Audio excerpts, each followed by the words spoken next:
도적대를 물리친 동자의 묘수. 옛날 깊은 산속 어느 곳에 아주 큰 절이 있었습니다. 이 절의 주지 스님은 지금 어두운 표정으로 대웅전의 앞마당을 왔다 갔다 하고 있었습니다. 매우 초조하고 불안해 보이는 것이 깊은 산사의 노승과는 어울리지 않는 모습이었습니다. 주지 스님의 이런 행동은 이 절에 큰 위기가 닥쳤기 때문입니다. 그것은 아주 악명 높기로 유명한 도적대로부터 절에 쳐들어 오겠다는 통보를 받은 것입니다.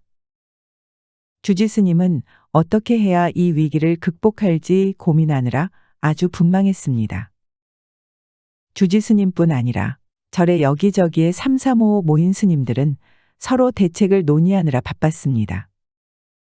그런데 이 도적대가 세간에 유명한 이유는 이들이 다른 도적대들과는 조금 달랐기 때문입니다. 그 구성원이 모두 파괴승으로 이루어져 있고 절만 골라 털어가는데 도적질 가는 절에 서찰을 미리 보내기 때문이었습니다. 서찰은 몇 날 며칠의 재물을 가지러 갈 것이고 얼만큼의 재물이 필요하니 준비해 놓거라 하는 내용이었습니다.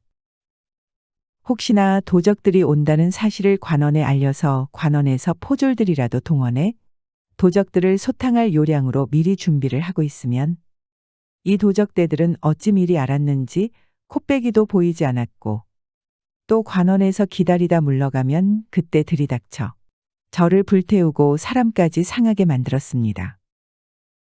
그리고 관원에 연락하지 않고 시키는 대로만 하면 사람은 해치지 않았습니다. 또 요구한 만큼의 재물을 미리 준비를 해놓으면 재물만 딱 가져가고 재물이 부족하면 가마솥이고 숟가락이고 보이는 대로 약탈해 갔습니다. 재물을 준비하지 못한 절은 이러지도 저러지도 못하고 그저 도적들이 불상이라도 남겨주고 가는 자비를 바라는 수밖에 없었습니다. 한편 그 절에는 승려가 되려고 공부 중인 10살 먹은 동자가 하나 있었습니다. 동자가 절의 분위기를 보니 스님들의 얼굴 기색도 좋지 않고 여기저기로 동분서주하면서 예부리고 뭐고 다 집어치우고 뭔가에 대한 대책을 준비하느라 바쁜 것이었습니다. 동자가 주지 스님을 붙잡고 물었습니다. 스님, 왜 그러십니까? 절에 무슨 일이 있습니까? 너는 알 것 없다. 동자는 포기하지 않고 스님을 다시 붙잡고 말했습니다. 제가 알아서 절에 해로울 것 같으면 모르겠지만은 그렇지 않다면 좀 가르쳐 주십시오. 하기는 어차피 너도 알게 될 일이다. 어느 도적대가 우리 절에 서찰을 보내왔다. 다음 달 보름에 방문할 것이니 재물을 준비해 놓으라고 하는구나. 절에 재물이 얼마가는 있지만 도적들이 요구한 양에는 한참 못 미치니 큰 걱정이다. 이 절에 나만 아는 게 없을 것이니 이거 참 곤란한 지경이다. 그리고 너도 며칠 내로 집으로 돌아가거라. 동자가 물었습니다. 혹시 관원에서 그놈들을 잡아주지는 않습니까? 안 된다. 관원에 알려봤자 잡히지도 않고 나중에 찾아와 사람을 해친다. 그리고 그 도적대들이 머리수는 몇 안 돼도 두목이 어마어마한 장사로 유명하여 대적할 사람이 아무도 없다고 하더구나.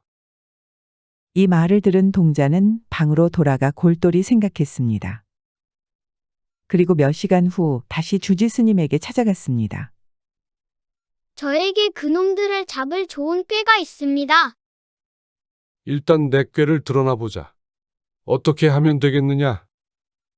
도적이 오는 날이 되면 수십 명이 먹을 수 있는 양의 국수를 삶아 그릇에 조금씩 덜어서 절의 가장 큰 방에 가져다 두세요. 마치 많은 사람들이 먹다가 급하게 남겨두고 떠난 것처럼 말이에요. 그리고 스님들은 모두 숲속에 숨어 있다가 제가 부르면 몽둥이를 들고 한꺼번에 뛰어나오세요. 그럼 되겠느냐?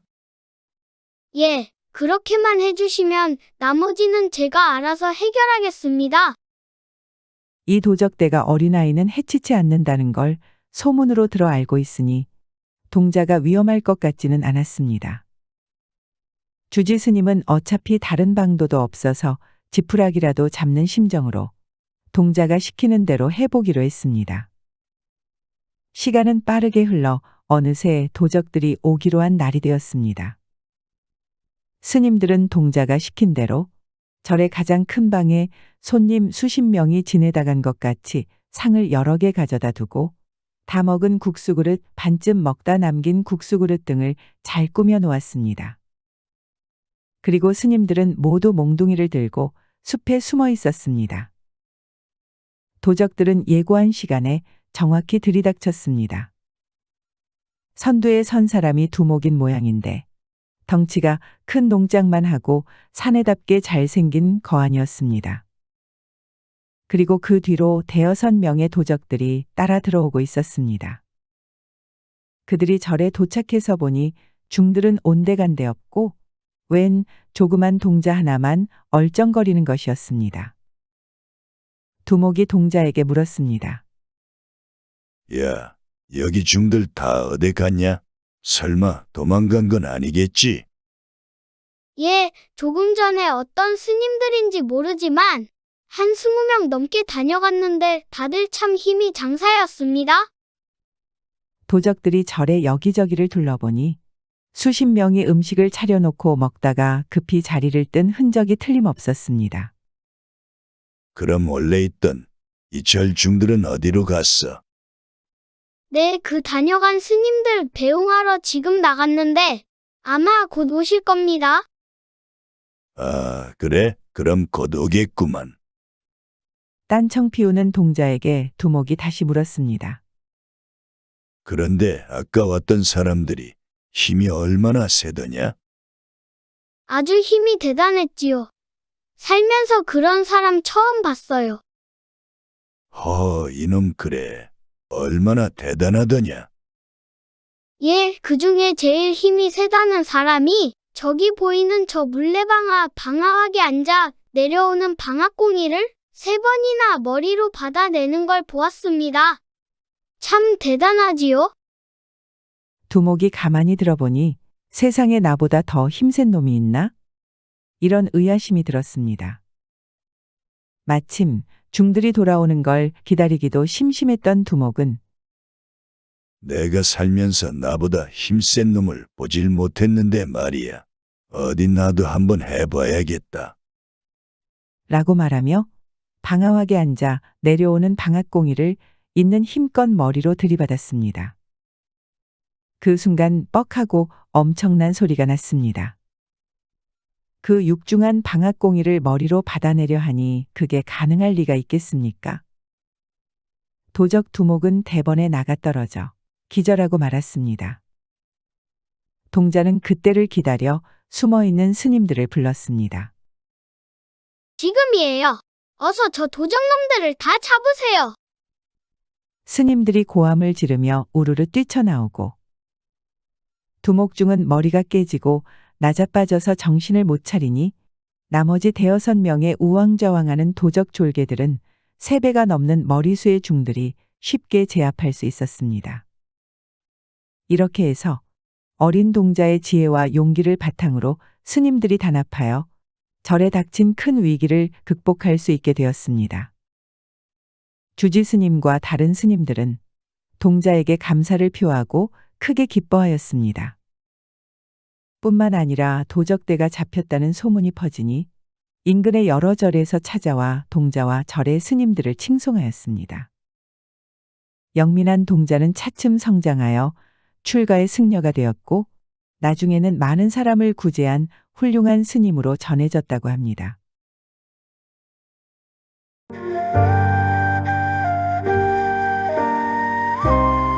시청해주셔서 감사합니다. 구독을 눌러주세요. 더 재밌는 옛날 이야기로 찾아뵙겠습니다.